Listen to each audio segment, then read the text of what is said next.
দিন এবং রাত্রি এই দুটি হচ্ছে জ্ঞান এবং অজ্ঞানতার প্রতীক। অজ্ঞানতা জ্ঞানের মধ্যে প্রবেশ করিয়া যেমন নিজেকে হারাইয়া ফেলে, জ্ঞানও তেমনি অজ্ঞানতার পরিবেশে প্রবেশ করিয়া আপন সত্তা হারাইয়া ফেলে। ইহা সৃষ্টি রহস্যের একটি লীলা মহান আল্লাহ পাকের। আল্লাহ পাক সূর্য ও চন্দ্র বিশেষকে সাধক মানুষের অধীন করিয়া দেন। আল্লাহর অলিগণের উচ্চতম পর্যায় হইল মুহাম্মদী পর্যায়, যাহার প্রতীক হইল সূর্য, এবং তাহাদের কামালিয়াতের উচ্চ পর্যায় হইল চন্দ্র। পরিপূর্ণতার এই উভয় স্তর আল্লাহ পাকই সাধকের আয়ত্তাধীন করিয়া দেন। মুক্তির এই স্তরে না পৌঁছা পর্যন্ত মানুষ কালজয়ী হইতে পারে না, বরং আজলে তথা ধর্মের কালে আবদ্ধ থাকিয়া যায়।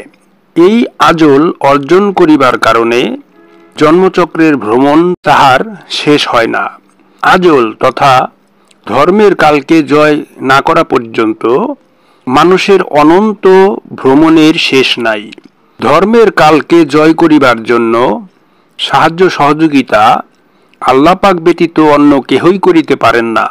তথাপি আল্লাহ পাক এই সাহায্য তাহার অবতার তথা নবী, রাসূল, অলিয়া উলিয়া, গাউস কুতুবগণের মাধ্যমে করিয়া থাকেন। কিন্তু মানুষ এই অবতারগণের পরিবর্তে ধর্মরাশির সাহায্য গ্রহণ করিয়া আহ্বান করিয়া থাকে, যদিও উহারা আজল হইতে মুক্তি লাভের সাহায্য করিতে বিন্দুমাত্র সক্ষম নহে। তথা মানুষ বরাবরই অবতারগণকে এড়িয়ে গিয়ে ধর্মরাশির সাহায্যে নিজেদেরকে ব্যতিব্যস্ত রাখে তথা মুক্তি লাভের চেষ্টা করে। কিন্তু এই বিষয়রাশি সমূহ কখনোই মানুষকে মুক্তিপথে বিন্দুমাত্র সাহায্য করতে সক্ষম নয়। সুতরাং মানবের দেহে দিন এবং রাত্রি হচ্ছে জ্ঞান এবং অজ্ঞানতা স্বরূপ। দিন হচ্ছে জ্ঞানের প্রতীক এবং রাত্রি হচ্ছে অজ্ঞানতার প্রতীক। এখানে জ্ঞান এবং অজ্ঞানতা এই দুইয়ের মাঝেই মানুষ খাবি খাচ্ছে অবিরতভাবে।